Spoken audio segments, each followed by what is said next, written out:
சிவகங்கை மாவட்டம் திருப்புவனம் அருகே உள்ள மடப்புறத்தில் காவலாளி கொலை செய்யப்பட்ட விவகாரத்தில் அவர் மீது புகார் அளித்த நிகிதா சிவகாமி யார் என்ற சர்ச்சை இப்போது எழுந்திருக்கிறது. 2011ஆம் ஆண்டு அதே நிகிதா மீதும் சிவகாமி மீதும் மதுரையில் திருமங்கலம் காவல் நிலையத்தில் பல லட்சம் ரூபாய் மோசடி புகார் பதிவு செய்யப்பட்டிருப்பதாக இப்போது ஒரு தகவல் வெளியாகி இருக்கிறது.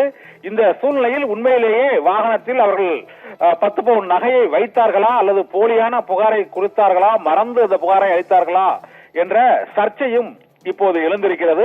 இந்த சூழ்நிலையில் நிகிதாவும் அவரது தாயார் சிவகாமியும் தலைமறைவாகிவிட்டதாகவும் தகவல்கள் வெளியாகி இருக்கின்றன.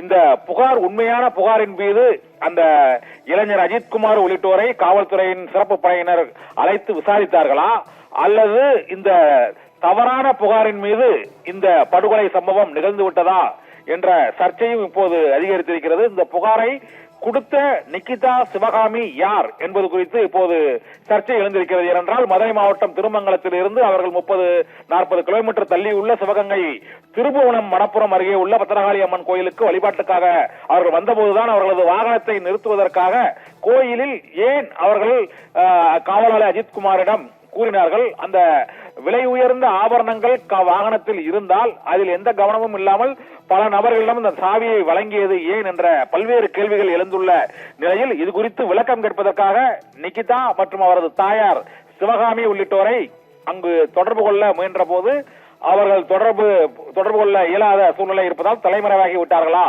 என்ற சர்ச்சை எழுந்திருக்கிறது. இதனால் சிவகங்கை திருப்புவனம் காவலாளி அஜித்குமார் புகார் விவகாரத்தில் பல்வேறு சந்தேகங்கள், பல்வேறு சர்ச்சைகள் இன்னும் தொடர்ந்து கொண்டுதான் இருக்கின்றன. நிகிதா.